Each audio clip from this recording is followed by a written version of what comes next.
എല്ലാവർക്കും എൻ്റെ സ്നേഹം നിറഞ്ഞ നമസ്കാരം. ഇന്ന് നമ്മൾ കാണാൻ പോകുന്നത് 227-ാമത്തെ എപ്പിസോഡാണ്. ബുക്ക് റിവ്യൂവിലെ 17-ാമത്തെ വീഡിയോ ആണ്. ഇതിൽ ഒന്ന് രണ്ട് കാര്യങ്ങൾ പുതിയതായിട്ട് നമ്മൾ കാണാൻ പോവാണ്. ഒന്ന്, കർണാടകയിൽ സദ്ഗുരു കുറച്ച് ആൾക്കാരെ വിളിച്ചുകൊണ്ട് ട്രക്കിങ്ങിന് പോയി. ട്രക്കിംഗ് എന്ന് വെച്ചാൽ മല കയറുന്നത്.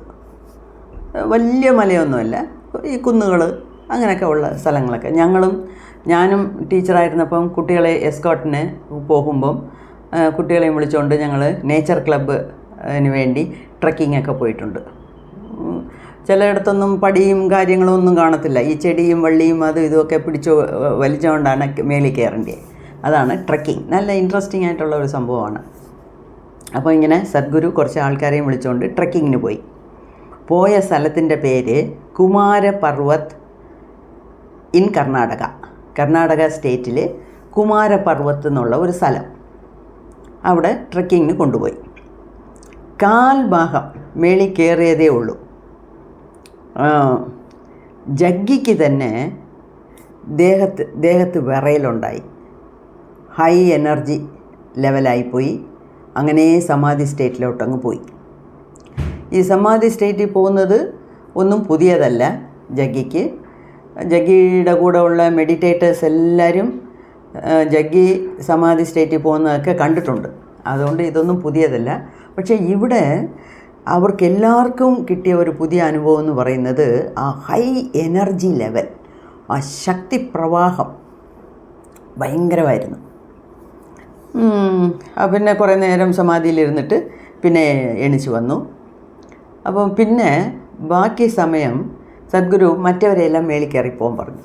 നിങ്ങൾ മേളിൽ കയറിപ്പോവും എന്ന് പറഞ്ഞ് അവിടെ പോയിട്ട് അവരെല്ലാവരും അവിടെ പോയി. അവർക്കെല്ലാം പല വിധമായിട്ടുള്ള അനുഭവങ്ങൾ ഉണ്ടായി. അവിടെ ഇരുന്ന് മെഡിറ്റേഷനൊക്കെ ചെയ്തിട്ട് തിരിച്ചു വരുമ്പം ഒരു ചെറിയ പാറക്കല്ല് കൊണ്ടുവരുന്നു. പാറയിലെ ഒരു കല്ല്. അതിൻ്റെ പേര് ഷൺമുഖലിംഗ എന്നുള്ള ഒരു കല്ല്, പാറയുടെ ഒരു പീസാണ് കൊണ്ടുവന്ന് സദ്ഗുരുവിൻ്റെ കയ്യിൽ കൊടുക്കുന്നത്. കയ്യിൽ കൊടുത്തപ്പോഴേ സദ്ഗുരുവിന് അതിൻ്റെ ഇഫക്റ്റ് മനസ്സിലായി, അതിൻ്റെ എനർജി ലെവൽ മനസ്സിലായി. കുറച്ച് നേരം സദ്ഗുരു ഇങ്ങനെ വെച്ചിരുന്നു. അതിന് പിന്നെ എല്ലാവരുടെ കയ്യിലും അത് പാസ്സാക്കി നല്ല രീതിയിൽ പോയി. അപ്പോഴാണ് സദ്ഗുരു പറഞ്ഞത്, ഇവിടെയാണ് ലോർഡ് മുരുക ഇവിടെയാണ് ബോഡിയെ ലീവ് ചെയ്ത സ്ഥലം. അപ്പം ഏത് ജ്ഞാനിയാണെങ്കിലും യോഗിയാണെങ്കിലും അവിടെ വെച്ച് അവർ ബോഡിയെ വെക്കേറ്റ് ചെയ്യുന്നു. ബോഡിയിൽ നിന്ന് അവരുടെ ജീവൻ ആത്മാ പിരിഞ്ഞു പോകുന്നു എന്ന് പറയുമ്പം അവിടെ ആ സ്ഥലം ഫുള്ളായിട്ട് എനർജി ആയിരിക്കും. അങ്ങനെയാണ് ഈ കുമാരപർവ്വത് എന്നുള്ള പർവ്വതത്തിൻ്റെ പേര് തന്നെ കുമാരപർവ്വത് എന്ന് വെച്ചാൽ കുമാരൻ എന്ന് പറയുന്നത് ഇവിടെ മുരുകനാണ്. മുരുകൻ ദേഹത്ത് നിന്ന് വളർന്ന് വെളിയിൽ പോയ ഒരു സ്ഥലമാണ് അത്. അതുകൊണ്ടാണ് അവർക്ക് എല്ലാവർക്കും ആ എനർജി നല്ലപോലെ ഫീൽ ചെയ്യാൻ പറ്റിയത്. അങ്ങനെ ഒരു കാര്യമാണ്. പിന്നെ ഇവിടെ കോയമ്പത്തൂരിൽ ആശ്രമം പണിയാനുള്ള കാര്യങ്ങളൊക്കെ നടക്കുന്നു. ഒരു പ്രാവശ്യം ഇങ്ങനെ കാറിലിങ്ങനെ പോയിക്കൊണ്ടിരുന്നപ്പം ഒരു വളവിൽ ഇങ്ങനെ തിരിഞ്ഞപ്പം സദ്ഗുരുവിന് പെട്ടെന്ന് ആ 7 മലയും ഒന്നിച്ച് കാണാൻ പറ്റി. അപ്പോൾ ഈ 7 മലയെന്ന് പറയുന്നതൊക്കെ അവിടെയൊക്കെയാണല്ലോ സദ്ഗുരു മുൻ ജന്മങ്ങളിൽ അലഞ്ഞു തിരിഞ്ഞ സ്ഥലങ്ങൾ. സദ്ഗുരുവിൻ്റെ ഗുരു ജീവനെ കളഞ്ഞ സ്ഥലമാണല്ലോ വെള്ളിയങ്കിരി മല എന്ന് പറയുന്നത്, ആ 7 മലകൾ. അപ്പം നമ്മൾ നേരത്തെ കണ്ടിട്ടുണ്ട്, എല്ലാ ചക്രാസും വഴിയായിട്ട് ഒടുക്കം സഹസ്രാരം വഴിയായിട്ടാണ് സദ്ഗുരുവിൻ്റെ ഗുരു ജീവനെ വെളിയിൽ കൊണ്ടുവന്നത്. അപ്പം അതുകൊണ്ടാണ് അവിടെ അത്രയും പവർ. ആ ഒരു 7 ഹിൽസിൻ്റെയും ഒരു കാഴ്ച കാണാൻ പറ്റി. അപ്പം സദ്ഗുരുവിനാണെങ്കിൽ ഇങ്ങനെ കണ്ണുനീര് വരുന്നു, കരയുന്നു. അവിടെ ഇരുന്നുകൊണ്ട് കരയുന്നതെന്ന് വെച്ചാൽ സന്തോഷം കൊണ്ടോ ദുഃഖം കൊണ്ടോ അല്ല, ആ പഴയ ഓർമ്മകൾ എനിക്ക് കറക്റ്റ് സ്ഥലം കാണിച്ചു തന്നല്ലോ എന്നുള്ള ഒരു നന്ദി, ഗുരുവിനോടും ദൈവത്തിനോടുമുള്ള കടപ്പാട്, നന്ദി. അപ്പോൾ സദ്ഗുരു പറഞ്ഞു, ഇവിടെ നിർത്തുകാറ്, ഇതാണ് സ്ഥലം, നമ്മൾ തേടി അലഞ്ഞ സ്ഥലം, ആശ്രമം കെട്ടാനുള്ള സ്ഥലം ഇത് തന്നെയാണ് എന്ന് സദ്ഗുരുവിന് മനസ്സിലായി. എല്ലാവരുടെ അടുത്തും പറഞ്ഞു. അതൊക്കെ വെറും വൻ കാടായിരുന്നു. പിന്നെ അതൊക്കെ ശരിയാക്കി അവിടെ ചെറിയ ചെറിയ തോതിൽ ആശ്രമത്തിൻ്റെ പണി തുടങ്ങി. അദ്ദേഹം പറഞ്ഞത് ആ 7 ഹിൽസ് കണ്ടപ്പം പറഞ്ഞത്, ഈ പൂണ്ടി, അതായത് കോയമ്പത്തൂർ സിറ്റിയുടെ ഔട്ട്സ്കേർട്സിലാണ്. സിറ്റി വിട്ട് വെളിയിൽ കുറേ ദൂരം വരണം. ഇപ്പം നമ്മളും ഇപ്പോൾ കോയമ്പത്തൂർ റെയിൽവേ സ്റ്റേഷനിലോ എയർപോർട്ടിലോ പോയി ഇറങ്ങിയാൽ അവിടുന്ന് ടാക്സി പിടിച്ച് വേണം, കുറേ 1-1.5 മണിക്കൂറിൻ്റെ ഡിസ്റ്റൻസ് ഉണ്ട് ഈശാ യോഗ സെൻറ്ററിൽ പോകാൻ. അത്രയ്ക്ക് മല അടിവാരത്തിലാണ്, വെള്ളിയങ്കിരി മലയുടെ അടിവാരത്തിലാണ് ഈ യോഗ സെൻറ്റർ ഉള്ളത്. അപ്പം പൂണ്ടി എന്നുള്ള ഒരു സ്ഥലത്താണ് ഇത്. അപ്പം സദ്ഗുരു പറഞ്ഞു, ഓക്കെ, ഈ സ്ഥലം ഒക്കുന്നെങ്കിൽ വാങ്ങിയിട്ട് എന്ന് മെഡിറ്റേറ്റേഴ്സിൻ്റെ അടുത്ത് പറഞ്ഞു. അത് 13 ഏക്കർ സ്ഥലമാണ്. സദ്ഗുരു പറഞ്ഞ് 11 ദിവസത്തിനകം അവരെല്ലാവരും കൂടെ ചേർന്ന് ആ സ്ഥലം വാങ്ങിച്ചു. ഇപ്പം അത് 13 ഏക്കറിലൊന്നും അല്ല, ഒരുപാട് ചുറ്റിലുമുള്ള സ്ഥലങ്ങളൊക്കെ വാങ്ങിച്ച് വളരെ നല്ല രീതിയിൽ വിസ്തരിച്ച് കെട്ടിയിട്ടുണ്ട്. അത് ഒരു പ്രാവശ്യമെങ്കിലും എല്ലാവരും കാണേണ്ട സ്ഥലമാണ്. അവിടെ പോയി ധ്യാനലിംഗത്തിനകത്തിരുന്ന് ധ്യാനലിംഗത്തിൻ്റെ മുമ്പിലിരുന്ന് ധ്യാനം ചെയ്യാം. ഒരുപാട് കാര്യങ്ങളുണ്ട്. അപ്പം ഇതുവരെ പോകാത്തവരാരെങ്കിലും ഉണ്ടെങ്കിൽ ഈശാ യോഗ സെൻറ്റർ കോയമ്പത്തൂരിൽ ഒരു പ്രാവശ്യം പോവുക, ഒരു 2-3 ദിവസം നിൽക്കുക. രാവിലെ പോയിട്ട് വൈകുന്നേരം ഓടി വരുന്ന പോലെയല്ല, ഒരു 2-3 ദിവസം കോട്ടേജൊക്കെ ബുക്ക് ചെയ്തുകൊണ്ട് പോയി അവിടുത്തെ രീതിയൊക്കെ മനസ്സിലാക്കി ധ്യാനമൊക്കെ ചെയ്തിട്ട് അവിടെയുള്ള എനർജിയെ കൊണ്ടുവരിക. അതാണ് അതിൻ്റെ ഉദ്ദേശം, വേറൊന്നുമല്ല. ഓക്കെ. പിന്നെ 1994 ഈ ആശ്രമത്തിൻ്റെ പണിയൊക്കെ നടന്നത്. അപ്പം ആ സ്ഥലത്ത് കോൺക്രീറ്റ് ഒരു കുടിൽ ഉണ്ടായിരുന്നു, 1-2 കുടിലുകളുണ്ടായിരുന്നു, അത്രയേ ഉള്ളൂ. അപ്പം കോൺക്രീറ്റ് കെട്ടിടമെന്ന് പറയാൻ ഒരേ ഒരു സ്ഥലം, ചെറിയ ഒരു സ്ഥലം ഉണ്ടായിരുന്നു. അതാണ് ഇപ്പോഴും ഒരു ട്രയാങ്കുലർ ബ്ലോക്ക് എന്നാണ് അതിൻ്റെ പേര്. അപ്പോൾ അത്രയൊന്നും പണിയൊന്നും നടന്നിട്ടില്ല, ചെറിയ ഒരു സ്ഥലം, അത് അങ്ങനത്തെ ഒരു സ്ഥലമായിരുന്നു. അപ്പം അവിടെ തന്നെ സദ്ഗുരു പ്രോഗ്രാമൊക്കെ നടത്താൻ തീരുമാനിച്ചു. അപ്പം ഈ മണ്ണിട്ട് മെഴുകിയ തറ, കൂരവേഞ്ഞ് മേൽഭാഗം, അതാണ് അവരുടെ സെൻറ്റർ. അപ്പം ആ സ്ഥലം റെഡിയായ ഉടനെ സദ്ഗുരു ഒരു അനൗൺസ്മെൻറ്റ് കൊടുത്തു. നമ്മൾ 90 ദിവസത്തെ ഒരു റെസിഡൻഷ്യൽ ഹോൾനെസ് പ്രോഗ്രാം.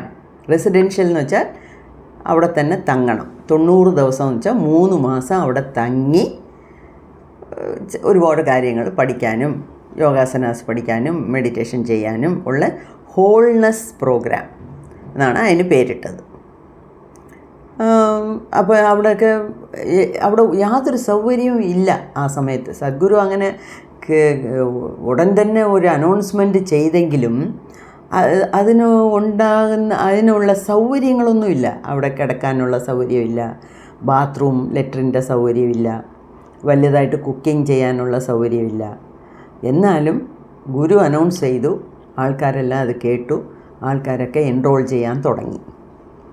അവരും ഇതിനെക്കുറിച്ചൊന്നും, അതായത് നമുക്ക് ഗുരുവിൻ്റെ പുറത്ത് ഒരു വിശ്വാസം ഉണ്ടെങ്കിൽ പിന്നെ അവിടെ ബെഡ്റൂമുണ്ടോ, AC ഉണ്ടോ, ബൊഫേ കിട്ടുമോ, രാവിലെ ബെഡ് കോഫി കിട്ടുമോ, അങ്ങനെ നമുക്ക് ചോദിക്കാൻ തോന്നുമില്ല. ഗുരു വിളിക്കുന്നു, നമ്മൾ പോകുന്നു, അത്രയേ ഉള്ളൂ. അവിടെ എന്തോ കിട്ടിയോ ഇല്ലയോ അതൊക്കെ വരുന്നിടത്ത് വെച്ച് കാണുക എന്നുള്ള ഒരു പുറപ്പാടായിരിക്കും നമ്മളുടെ. അതുപോലെ അപ്പോൾ അവിടെ എന്തുവാ, കഞ്ഞി, അച്ചാറ്, രസം, സാലഡ്, അതാണ് ഫുഡ്. അപ്പം ടെമ്പററി ആയിട്ടുള്ള ടോയ്ലറ്റ്സ് അങ്ങനെയൊക്കെ. പിന്നെ ഈ 3 മാസവും വെളി ലോകത്തോട് യാതൊരു കണക്ഷനും പാടില്ല. ഫോൺ കോൾ വരുന്നതോ ലെറ്റർ ഇടുവോ ആരെങ്കിലും വന്ന് കാണാനിരിക്കുവോ അതൊന്നും പറ്റില്ല. ഇതുകൊണ്ടൊക്കെ തന്നെയാണ് നമ്മളടുത്തും ഈ സംയമ തീർന്ന ഉടനെ ഇനി നിങ്ങൾക്ക് ഹയർ ലെവലിൽ പോകണമെങ്കിൽ ഇനി ഇങ്ങോട്ട് വന്നാൽ സന്യാസിയായിട്ട് തന്നെ വരണമെന്ന് പറഞ്ഞതിൻ്റെ അർത്ഥം. ഈ 30 ദിവസം വീട്ടിലെ ആൾക്കാരോടൊന്നും കോണ്ടാക്ട്സ് ഇല്ല. അപ്പോൾ അതിൻ്റെതായ ഏർപ്പാടുകൾ ചെയ്യണം. അതിനൊരു തനി മനക്കരുത്ത് വേണം. എല്ലാവർക്കും എത്രയോ പേർക്ക് ആഗ്രഹം കാണും, പക്ഷേ അതൊന്നും നടപ്പിലാക്കാൻ പറ്റില്ല. അപ്പം അങ്ങനെയൊക്കെ ആണ്. 50 പേര് രജിസ്റ്റർ ചെയ്തു ഈ 90 ദിവസത്തെ ഹോൾനെസ് പ്രോഗ്രാമിന്. റെസിഡൻഷ്യൽ പ്രോഗ്രാമാണ്. വീട്ടിലൊന്നും പോകാനൊക്കത്തില്ല, വീട്ടിൽ നിന്ന് ആരും വന്ന് കാണാനൊക്കത്തില്ല. അപ്പോൾ അവരവരുടെ മക്കളെയൊക്കെ എന്താ ചെയ്യും, ഭാര്യയും ഭർത്താവും ആണെങ്കിൽ അവർക്കുള്ള ഏർപ്പാടുകൾ ചെയ്യണം. അമ്മയച്ഛനും വയസ്സായവരൊക്കെ കാണും വീട്ടിൽ, അവർക്കുള്ള അറേഞ്ച്മെൻറ്റ്സൊക്കെ ചെയ്യണം. എന്നാലും 50 പേര് അതിന് രജിസ്റ്റർ ചെയ്തു. അതിൽ സദ്ഗുരു അന്നേ പറഞ്ഞു, ഇതിൽ 48 പേര് ഒടുക്കം വരെ കാണും. അതുപോലെ തന്നെ 3 മാസം കഴിഞ്ഞപ്പം 2 പേര് കൊഴിഞ്ഞുപോയി, ബാക്കി 48 പേരും ഉണ്ടായിരുന്നു. അതിൽ സദ്ഗുരു പ്രോഗ്രാം തുടങ്ങാൻ എല്ലാം ഏതോ ഉള്ള ഏർപ്പാടുകളൊക്കെ ചെയ്യുന്നു. ഭാരതി ജോയിൻ ചെയ്തു. അതൊക്കെ ഒരു മാജിക്ക് പോലെയാണ്.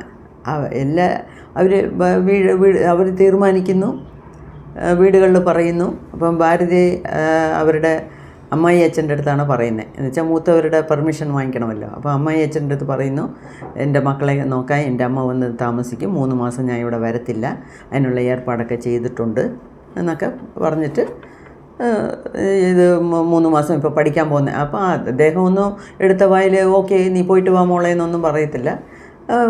എതിർപ്പുണ്ടായി. അപ്പോൾ അവർ പറഞ്ഞു 3 മാസം ഇപ്പോൾ പഠിക്കാൻ എനിക്കൊരു ചാൻസ് കിട്ടിയാൽ ഫോറിനിൽ പോകത്തില്ലേ, അതുപോലെ വിചാരിക്കണം എന്നൊക്കെ പറഞ്ഞിട്ട് അവരങ്ങ് ഇറങ്ങി.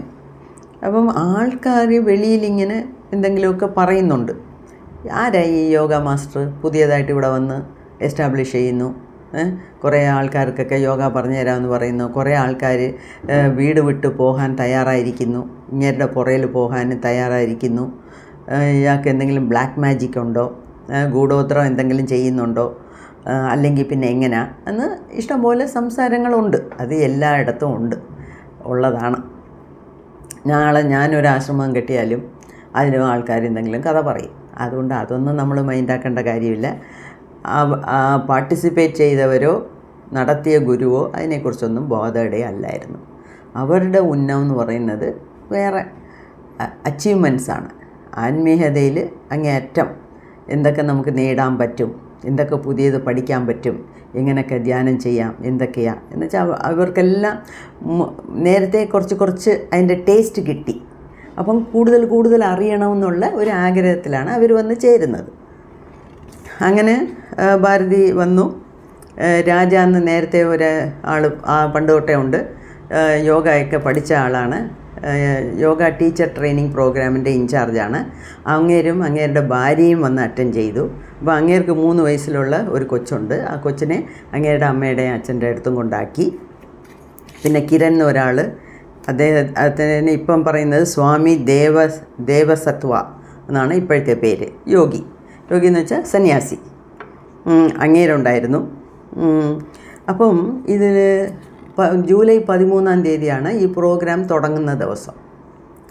ഈ തുടങ്ങുന്ന ദിവസത്തിന് മുമ്പത്തെ ദിവസം അത്ര ഒരു വലിയ മഴ. അത് മലപ്രദേശം, മലയുടെ അടിവാരത്തിലാണ്. അപ്പം മലയിൽ നിന്നൊക്കെ വെള്ളം അത്രയും കാട്ടാറ് പോലെ ഓടി വരുന്നു. ആർക്കും അവിടെ എത്തിപ്പെടാൻ പറ്റാത്ത ഒരു സിറ്റുവേഷൻ, സ്ഥിതിഗതി. എന്നിട്ടും ഈ കിരൺ പറയുവാണ്, അപ്പം സദ്ഗുരുവിൻ്റെ കയ്യിൽ മാരുതി 800 ഉണ്ടായിരുന്നു, ഒരു വെള്ള കാറ്. ആ കാറിനെ ഓട്ടാൻ പറയുന്നു. ആ വെള്ളത്തിൽ റോഡ് മൊത്തം വെള്ളം, അവിടെ എല്ലാം വെള്ളം. കാറോട് എട് എന്താ വെച്ചാൽ അടുത്ത ദിവസം പ്രോഗ്രാം തുടങ്ങണ്ടേ. അപ്പോൾ സദ്ഗുരു അവിടെ ഇല്ലാതെ എന്തോ പ്രോഗ്രാമാണ്. അപ്പോൾ ആൾക്കാർക്കെല്ലാം മനസ്സിൽ ഈ മഴയത്ത് 50 പേര് രജിസ്റ്റർ ചെയ്ത് ഒരാളെങ്കിലും വരുമോ, ആര് വരും, എങ്ങനെ നടത്തും, ഇങ്ങനെ ഒരു മഴയാ എന്ന് എല്ലാവരുടെയും മനസ്സിലുണ്ട്. ആരും ഒന്നും വെളി പറയുന്നില്ല. അപ്പോൾ സദ്ഗുരു എന്തായിരുന്നാലും കാറെട് എന്ന് പറഞ്ഞ് കാറ് എടുത്തുകൊണ്ട് വന്നു. 2-3 പ്രാവശ്യം വെള്ളത്തിൽ അകപ്പെട്ടു, സ്റ്റക്കായി നിന്നു.